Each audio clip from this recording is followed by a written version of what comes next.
Baik, baik. Bismillahirrahmanirrahim. Assalamualaikum warahmatullahi wabarakatuh. Ya, alhamdulillah, murid-murid Bapak, anak-anak SMP kita. Ya, pada pembelajaran kali ini kita akan mempelajari bab tentang haji. Ya, yang mana setelah bab haji ini kita akan mempelajari juga bab tentang umroh. Namun, karena panjangnya materi yang akan kita bahas di bab haji ini, maka Bapak membuat dua video pembelajaran. Ya, Insya Allah akan mencakup seluruhnya. Ini adalah bagian yang pertama.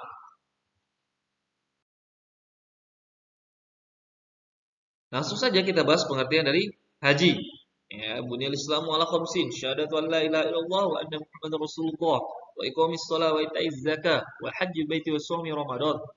Ya, Islam dibangun atas 5 perkara, bersaksi tidak ada sesembahan yang berhak disembahkan selain Allah, mengaku Muhammad adalah utusannya, mendirikan sholat, menunaikan zakat, berhaji, dan berpuasa di bulan Ramadan. Hadis riwayat Bukhari nomor 8 dan Muslim nomor 16. Ini adalah dalilnya. Untuk pengertian haji sendiri, ya, menurut bahasa haji berarti menyengajakan sesuatu. Ya, menurut istilah haji adalah menyengajakan untuk mengunjungi Ka'bah di Mekah. Ya, Ka'bah di mana lagi ya? Selain di Mekah, tentu saja di Mekah dengan niat beribadah kepada Allah Subhanahu wa taala pada waktu tertentu serta dengan syarat-syarat dan cara-cara yang tertentu pula. Perlu kalian ingat, antara haji dan umrah, tata cara, syarat dan rukun ini hampir-hampir mirip. Ya, maka kalian harus mengingat setiap tata caranya. Nanti akan ada perbedaannya dan akan Bapak jelaskan pula. Selanjutnya, yaitu syarat wajibnya haji.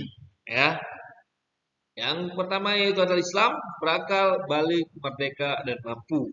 Ya, orang Islam pastinya semua murid Bapak adalah orang Islam, berakal yang memiliki akal yang baik dan mengerti serta balik yaitu mengetahui mana yang baik dan mana yang buruk, merdeka hur. Ya, merdeka adalah hur yaitu kita sebagai orang muslim yang merdeka, ya. Insyaallah seluruh umat Islam telah merdeka dan mampu ya, dari segi finansial, waktu dan kesehatan. Kelima syarat di atas adalah syarat yang disepakati oleh para ulama sampai-sampai Ibnu Qunabah dalam Al-Mughninya kitabnya berkata saya tidak mengetahui ada khilaf perselisihan dan penetapan syarat-syarat ini. Dalam kitab Al-Mughni pembahasan ketiga yaitu 166.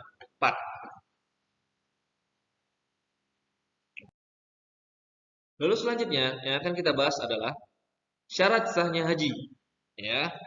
Yang pertama Islam berakal. Lalu ada mikot zamani, ya artinya haji dilakukan di waktu tertentu pada bulan-bulan haji. Ya, tidak di waktu lainnya. Ya, Abdullah bin Umar, mayoritas sahabat dan ulama sesudahnya berkata bahwasannya waktu tersebut adalah bulan Syawal, Zulqa'dah dan 10 hari pertama pada bulan Zulhijjah. Lalu ada mikot makani, ya, artinya haji penunaian rukun dan wajib haji dilakukan di tempat yang tertentu dan telah ditetapkan. Tidak sah dilakukan di tempat lain. Wukuf dilakukan di daerah Arafah. Tawaf mengelilingi Ka'bah, sa'i antara Safa dan Marwah. Ingat ya, antara mikot zamani dan mikot makani yang dilakukan pada haji dan umrah ini berbeda.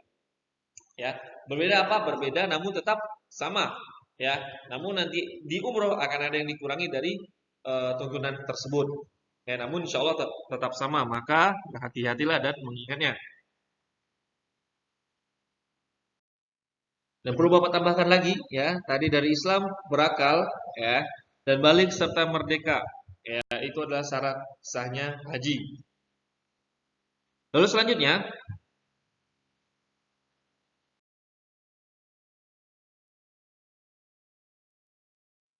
yang akan kita bahas adalah 3 cara haji. Jadi haji itu ada 3 cara yang kita bisa pilih. Ya, yang pertama yaitu ifrad, meniatkan haji saja ketika berihram dan mengamalkan haji saja setelah itu. Qiran, yaitu meniatkan umroh dan haji sekaligus dalam satu manasik. Ya, wajib bagi orang yang mengambil tata cara manasik qiran untuk menyembelih hadyu ataupun hewan kurban. Ya, tamattu, yaitu berniat menunaikan umroh saja di bulan-bulan haji, lalu melakukan manasik umroh dan bertahalul. Kemudian diam di Makkah dalam keadaan telah bertahalul. Kemudian ketika datang waktu haji, melakukan amalan haji. Dan wajib bagi orang yang mengambil tata cara manasik tamattu menyembelih hadyu pula, menyembelih kurban. Dan dari semua rentetan tiga cara haji ini ya Bapak bisa dibilang hukumnya sunnah, yaitu haji ifrad. Ya. Yang mana haji ifrad ini setelah kalian melaksanakan runtutan cara haji, nah barulah kalian melaksanakan umroh. Ya, jadi mendahulukan, menyelesaikan, ya sampai selesai dan kemudian melakukan ihram dan umroh.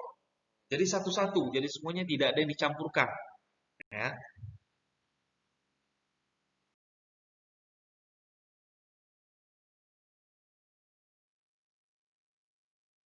Nah, untuk dalilnya, ya, maka bagi siapa yang ingin mengerjakan umroh sebelum haji di dalam bulan haji, wajiblah ia menyembelih hadiu, yaitu kurban yang mudah didapat. Insya Allah di Mekah sana atau di tempat haji yaitu Mekah, kita bisa mendapatkan hadiu ataupun barang-barang sembelihan dan memang di sana ada tempatnya.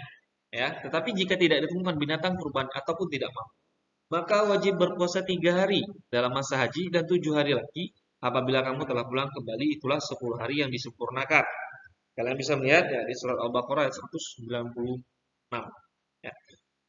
Eh, Puasa tadi ya. Jadi ketika dalam pelaksanaan haji jika tidak mampu ya mungkin atau sedang mahal atau bagaimana, ya kalian bisa berpuasa 3 hari dan nanti setelah kembali ke Indonesia kalian berpuasa 7 hari lagi. Ya.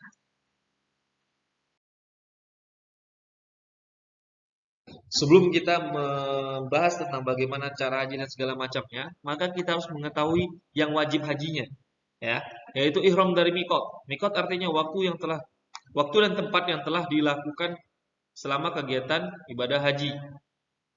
Bermalam di Muzdalifah dilaksanakan pada malam Idul Adha, mulai dari terbenamnya matahari sampai tengah malam.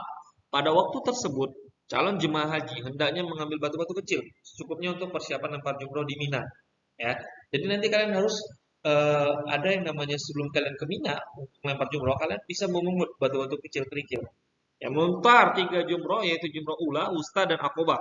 Nah, nanti jumroh ula ada 7, tidak ada wusto, juga diambil lagi batunya dan akobah pun seperti itu juga. Bermalam di Mina, tawaf dan wada, tawaf wada bisa disebutkan seperti itu dan menjauhkan diri dari segala larangan ataupun yang diharamkan selama proses haji.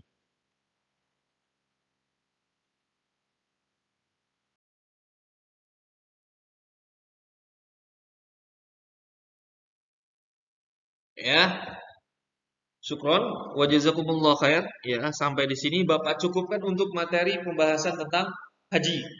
Ya, nanti rentetan yang paling penting-penting yang akan insya Allah akan Bapak bahas di bagian kedua.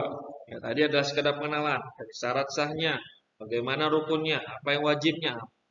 Bapak jelaskan duluan dan nanti di bagian kedua akan ada pembahasan yang lebih rinci lagi.